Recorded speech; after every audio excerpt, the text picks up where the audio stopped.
Israel పాలస్తీనా మధ్య రాజుకున్న యుద్ధం అంతకంతకు తీవ్రమవుతోంది. హమాస్ మిలిటెంట్లు ఇజ్రాయెల్పై రాకెట్లతో విరుచుకుపడుతూ ఉండగా ఇప్పటి వరకు 700 మందికి పైగా ప్రాణాలు కోల్పోయారు. మరోవైపు హమాస్ మిలిటెంట్ల కేంద్రమైన గాజాను పూర్తి స్థాయిలో దిగ్బంధించడమే లక్ష్యంగా ఇజ్రాయెల్ సైన్యం చర్యలు చేపట్టింది. వైమానిక దాడుల్లో ఇప్పటి వరకు గాజాలోని 500 మందికి పైగా మృత్యువాత పడ్డారు. రెండు వైపులా వేల సంఖ్యలో గాయాల పాలయ్యారు. ఇజ్రాయెల్పై హమాస్ తీవ్రవాదుల మెరుపుదాడితో రాజుకున్న యుద్ధం వందలాది మంది ప్రాణాలను బలిగొంటూనే ఉంది. ఇజ్రాయెల్లోకి చొరబడి సుమారు 130 ప్రాంతాలను తమ ఆధీనంలోకి తీసుకున్న హమాస్ మిలిటెంట్లు పెద్ద ఎత్తున ఇజ్రాయెల్ ప్రజలను బందీలుగా తీసుకుని నరమేధం సృష్టిస్తున్నారు. ఇదే సమయంలో గాజా నుంచి ఇజ్రాయెల్పైకి రాకెట్ల వర్షం కురుస్తూనే ఉంది. జనావాసాలపైకి రాకెట్లు విరుచుకుపడుతుండగా వందల సంఖ్యలో ప్రజలు ప్రాణాలు కోల్పోతూనే ఉన్నారు. పెద్ద సంఖ్యలో క్షతగాత్రులవుతున్నారు. జెరూసలేం, టెల్ అవీవ్ పైన రాకెట్ల దాడి జరుగుతుండగా ఆయా ప్రాంతాల్లో ఎయిర్ రైడ్ సైరన్ల మోత మోగుతోంది. ప్రజలు ఇళ్ల నుంచి బయటకు రావొద్దని ఇజ్రాయెల్ సైన్యం అప్రమత్తం చేసింది. దేశంలోకి చొరబడిన మిలిటెంట్లను మట్టుబెట్టేందుకు ఇజ్రాయెల్ సైన్యం వ్యూహాత్మకంగా వ్యవహరిస్తోంది.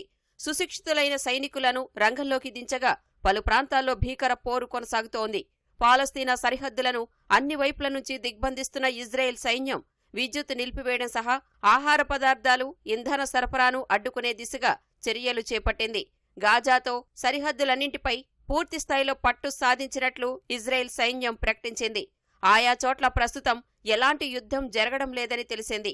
సరిహద్దులోని 5 పట్టణాల ప్రజలను చాలా వరకు సురక్షిత ప్రాంతాలకు తరలించినట్లు వివరించింది. సరిహద్దుల్లోకి మిలిటెంట్లు చొరబడకుండా యుద్ధ ట్యాంకులు, డ్రోన్లను మోహరించింది. శనివారం నాటి దాడిలో 1000 మంది మిలిటెంట్లు ఇజ్రాయెల్లోకి ప్రవేశించినట్లు అంచనా వేసిన సైన్యం వారిని ఏరివేయడమే లక్ష్యంగా ముందుకు సాగుతోంది.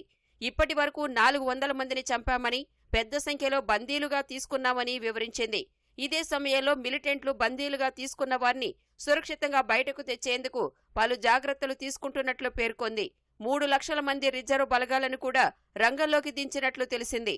మరోవైపు గాజాలోని బీట్ హనౌన్ నుంచి హమాస్ మిలిటెంట్లు రాకెట్లు ప్రయోగిస్తుండగా ఆ పట్టణంలోని 1000కి పైగా లక్ష్యాలపై క్షిపణి దాడులు చేసినట్లు ఇజ్రాయెల్ సైన్యం ప్రకటించింది. ఇందులో హమాస్ సైనిక, నౌకాదళ ప్రధాన కార్యాలయాలు, మిలిటెంట్ల నివాస భవన సముదాయాలు ఉన్నట్లు వెల్లడించింది. జబాలియా ప్రాంతంలోని కీలక స్థావరాన్ని కూడా ధ్వంసం చేసినట్లు తెలిపింది. గాజాలో హమాస్ పాలనను అంతమొందించటమే లక్ష్యంగా యుద్ధం కొనసాగిస్తామని ఇజ్రాయెల్ తేల్చి చెప్పింది.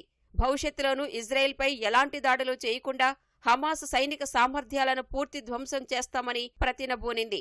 హమాస్ మాత్రం తమ సాయుధులు పోరాటం కొనసాగిస్తూనే ఉన్నారని ప్రకటించింది. ఈ ఉదయం వరకు పెద్ద సంఖ్యలో ఇజ్రాయెల్ వాసులను బందీలుగా తీసుకున్నట్లు హమాస్ ప్రతినిధి ప్రకటించారు. ఇజ్రాయెల్లో ఉన్న పాలస్తీనా వాసులను విడిపించుకోవడమే తమ లక్ష్యమని హమాస్ ప్రతినిధి స్పష్టం చేశారు. అటు ఇజ్రాయెల్ సైన్యం దాడులతో పెద్ద సంఖ్యలో పాలస్తీనా వాసులు చెల్లాచెదురయ్యారు. లక్షల మంది సురక్షిత ప్రాంతాలకు వెళ్లిపోయినట్లు ఐక్యరాజ్యసమితి తెలిపింది. గాజాలో ఉన్న ప్రజలు కూడా ప్రాణభయంతో కాలం వెళ్లదీస్తున్నట్లు వివరించింది. ఇజ్రాయెల్ సైన్యం ప్రయోగిస్తున్న క్షిపణుల కారణంగా 160కి పైగా నివాస భవనాలు నేలమట్టమయ్యాయని, 1200కు పైగా భవనాలు తీవ్రంగా దెబ్బతిన్నాయని వెల్లడించింది. 225 మంది ఆశ్రయం పొందుతున్న పాఠశాల భవనంపై ఓ క్షిపణి పడినట్లు తెలిపింది.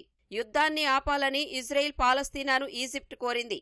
ఈ మేరకు 2 పక్షాలతో మాట్లాడినట్లు వెల్లడించింది. అయితే ఇజ్రాయెల్ ఏమాత్రం వెనక్కి తగ్గేలా కనిపించడం లేదని పేర్కొంది.